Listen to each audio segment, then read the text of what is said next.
My senior year at Amherst College, I studied the Civil War with Professor David W. Blight, now a Yale historian whose biography, Frederick Douglass, Prophet of Freedom, won the 2019 Pulitzer Prize.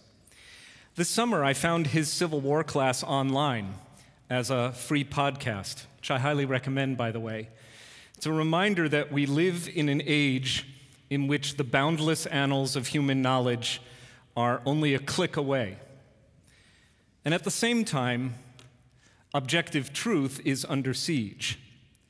Feelings posture as facts. Armchair experts peddle axioms, peddle opinions as axioms, amplified by our echo chambers. AI, capable of crunching vast arrays of data, can hallucinate plausible falsehoods and convincingly pose as a person posting inflammatory garbage online. Social media has produced a condition that philosopher Sam Harris likens to mass psychosis. On Instagram and TikTok, Hamas propaganda competes for eyeballs with makeup tutorials. It's a lot. So I appreciated that Blight published a timely op-ed this spring, taking to task a recent executive order called Restoring Truth and Sanity to American History, in which Blight asserts, this order is nothing less than a declaration of political war on the historian's profession, our training, and our integrity, as well as on the freedom in the form of curious minds of anyone who seeks to understand our country by visiting museums or historic sites.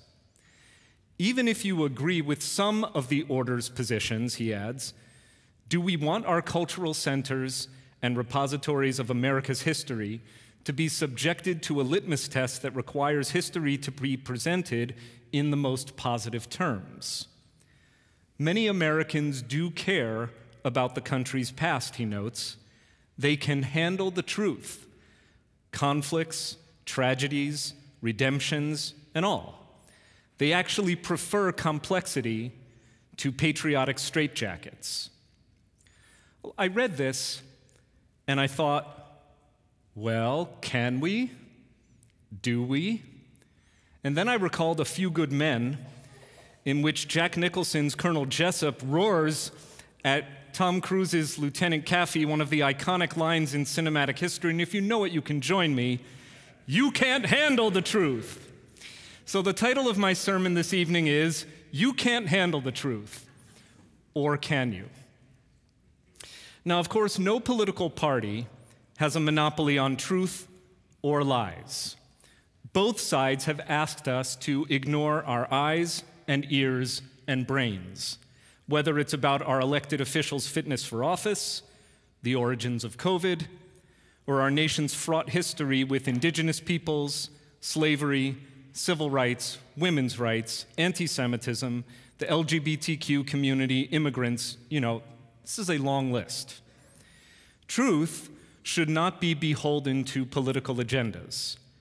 And yet the assault on objective reality at this moment feels particularly fierce and consequential. This in and of itself is nothing new. Surely, we are not the first generation to have reason not to believe everything the government tells us. Consider the German Jewish scholar Hannah Arendt, one of the most influential political theorists of the 20th century. Imprisoned by the Gestapo in 1933 for researching anti-Semitism, it is she who observed that the chances of factual truth surviving the onslaught of power are very slim indeed. In her landmark opus, The Origins of Totalitarianism from 1951, Arendt asserted that authoritarian regimes thrive when the distinction between fact and fiction, true and false, no longer exists. She warned us not only about a regime's assault on truth, but also about the public unwittingly going along, gradually becoming unable to tell the truth from lies. Sound familiar? I believe that civilization's future hinges on whether we pursue truth with rigor. So tonight, I will ask not how politicians should act, but how we should respond as Jews. Maimonides said, Ushma ha'emet mimi she'amra, accept truth from whatever source it comes.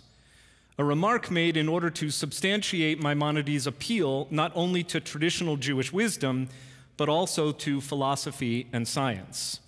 Recall that Maimonides, who lived more than 800 years ago, was not only a rabbi, but also a doctor, a fact that must have made his mother kvel.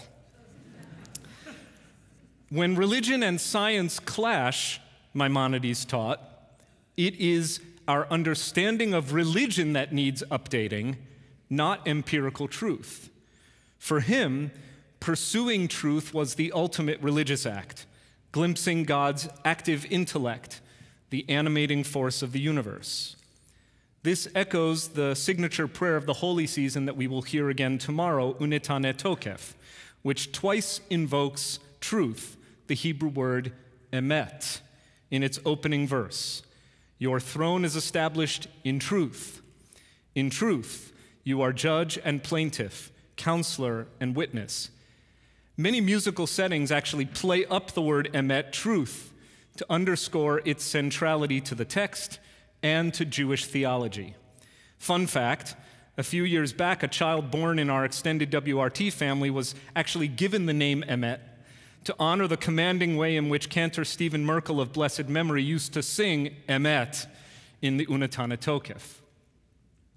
Emet affirms order and meaning even amidst life's chaos.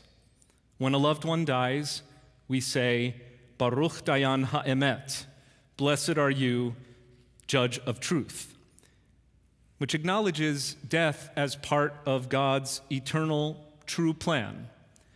Death may just be the one true thing we know in this life. The Talmud puts it this way, Chotamo shel HaKadosh Baruch Hu emet. The seal of the Holy One is truth, emet. Seeking truth, therefore, is a way that Jewish people draw nearer to God. It illuminates the divine presence in the everyday workings of the world. God and truth, ultimate reality, are indistinguishable one from the other. At the same time, the truth hurts, doesn't it? A world in which everyone spoke the truth, the whole truth, and nothing but the truth all the time would be annoying at best, and to tell the truth, unlivable. Judaism gets this. Sometimes other values, good Jewish values, must take precedence. Lying to save a life, pikuach nefesh, is not only permitted but always mandated. Tact, which is really just socially enforced lying, is almost always a good idea, especially when it will spare another person from embarrassment. In fact, Judaism considers humiliating another person tantamount to shedding blood. It's traumatic, so liberties should be taken with the truth in order to avoid it. Judaism even encourages, don't get any ideas here, but Judaism even encourages a so-called white lie for the sake of marital and household harmony, what we would call shalom bayit, or shalom in the home. The social order depends to some extent on kicking truth out of the room to make a little more room for compassion. A midrash imagines the angels debating God's decision to create humankind. The angels broke into factions, some saying, "Don't do it," and others saying, "Go for it." You should totally create human beings for the sake of kindness and righteousness, went one argument, because they will be capable of such incredible compassion and nobility. The other group countered, for the sake of peace, and especially, God, if you care at all about the truth, whatever you do, do not create people. They will mess everything up with their fighting and their lies. So what did the Holy One do? The Midrash reports, God took truth and cast it out to the ground, even over the objections of the angels who pointed out that God's very seal is truth. The angels were great at quoting Talmud. Ever since, human beings have been amazing at a lot of things, But telling the truth or hearing the truth have, to be truthful, not been foremost among them. As for why God chose to exile truth, the Talmud never directly says. Maybe it's because truth is our greatest struggle. Can we handle the truth? Not so much. Illusions about ourselves or our beliefs are comforting and difficult to give up. When confronted with hard truths, we often cling to our security blankets, avoid the cold, hard facts, or blame others. Combine this with the forces presently arrayed against truth, pervasive propaganda, algorithms curating everything we see and hear and read, and we risk a world in which any podcaster with a mic can sway millions with emotionally charged falsehoods. And the problem isn't just the powerful. It is us if we don't question everything we're fed. This is not abstract. Lives and livelihoods are at stake. As the planet heats up, there are lots of ways to formulate thoughtful policies that acknowledge the delicate balance among industry, environment, and economy. But denying the science will lead only to ignorant decisions.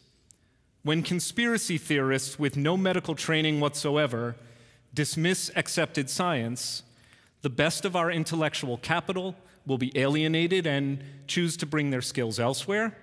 And even more, when scientific truth is denied or ignored, diseases will spread, and the vulnerable, children, the elderly, the poor, communities of color, will disproportionately suffer and die. My own mom's life was saved in 1955 by the polio vaccine, available just weeks before her diagnosis. So for me, but really for all of us, this is personal, not political. Judaism's embrace of science and reason, unusual if not unique among the world's faith traditions, further amplified by Reform Judaism's founders like Abraham Geiger, my rabbinic hero, German Jewish rabbi from the first half of the 19th century, is actually one of our greatest strengths. In 1836, Geiger published an essay criticizing teaching biblical stories as fact, advocating instead for a scientific study of texts and critical reasoning over blind dogma. It is with Geiger as my inspiration that I have, throughout my rabbinate, tried to adhere to this maxim: never teach children anything they will later have to unlearn. This relentless pursuit of truth must be restored, especially in academia, where truth and Jews feel exiled. Many of you share a feeling that along with the truth, we Jews have been, in a sense, cast out from the same venerated institutions that generations of American Jews held up as the pinnacle of merit and achievement. Over the last year, as a proud alum, I've joined the recently formed Amherst Alumni Alliance Against Anti-Semitism. That's 5 A's if you're counting. One of the founders of the group is Amherst alum Pam Allen, whose mom is sitting right there in the 4th row. In what is either a bizarre coincidence or proof of God having a sense of humor, I am one of at least 13 practicing rabbis to have graduated from Amherst College, a fact that defies all statistical probability. I guess something must be in the water up there, because Rabbi Platkow attended UMass just down the street, and look what happened to her. Over the past year, I have enjoyed regular dialogue with the college president, the members of the Alliance, my fellow alumni rabbis, and best of all, with a wonderful group of Jewish students who are making their way through the complicated post-October 7th landscape on campus, with whom I got to spend a memorable Shabbat in March as the invited guest of Amherst Hillel for their faculty Shabbat.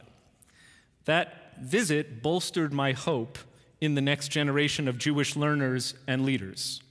These students inspired me with their open-mindedness, their sense of belonging among the Jewish people, their love of Jewish tradition, their willingness to be out and proud as Zionists, and their probing thoughtfulness in negotiating the complexities of their Zionism while the brutal war in Gaza rages.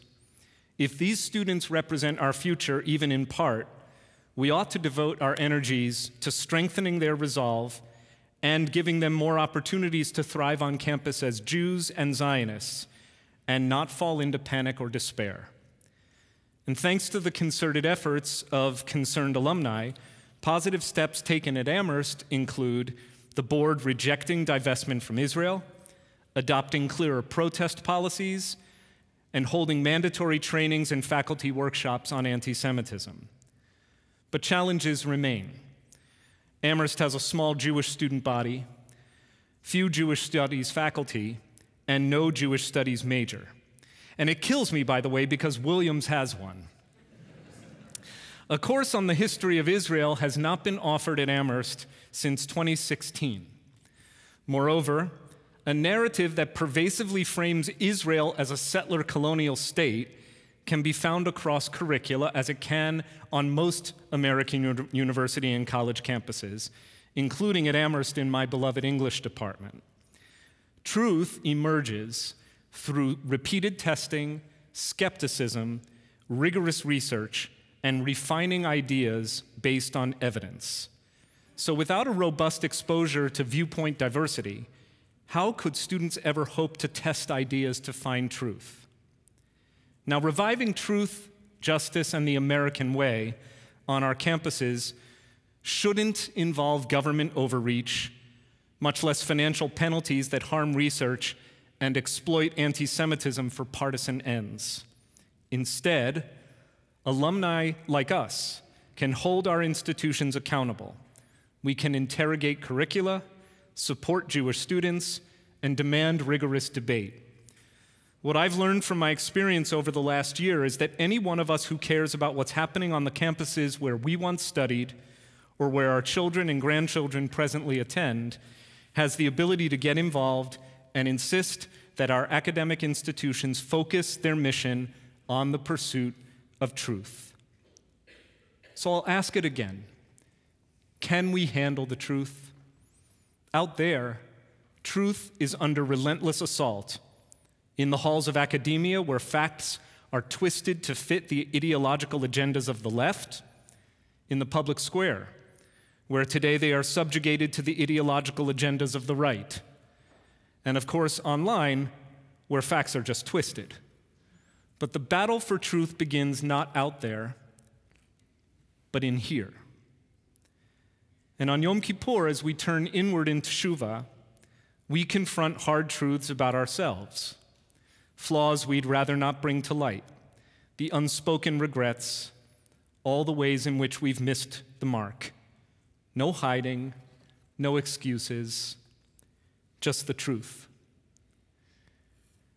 So many of life and literature's great heroic figures pursued and learned the truth, even at great personal peril. Socrates, Galileo, Malala Yousafzai, Hester Prynne, Luke Skywalker, Elphaba.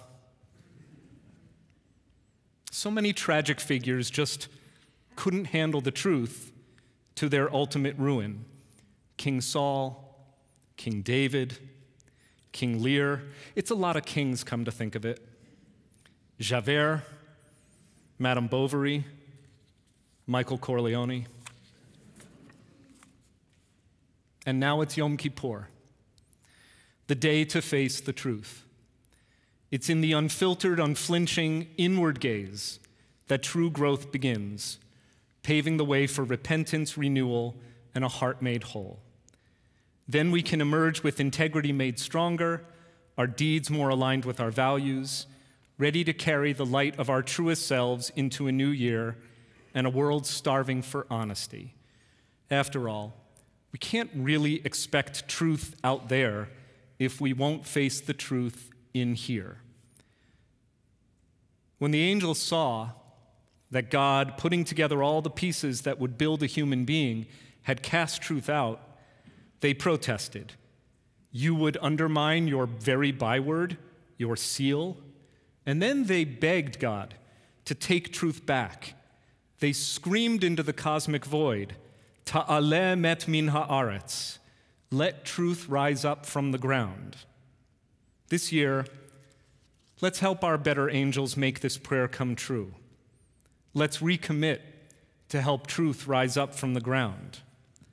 Let's get off of social media. I started fasting from social media in July. I invite you to join me. Maybe we could spend some more time reading books. Let's have some good conversations with real people where we can respectfully debate well-considered ideas and maybe even concede that none of us has all the answers.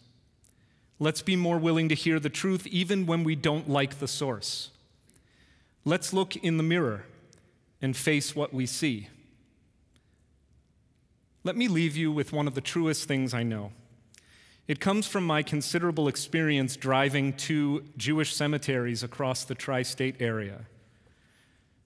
When you get lost, there's no shame in asking for directions. O God of truth, whose seal is truth, guide us in truth. We have lost our way. Help us find our way back home. Gemar Chatima Tova.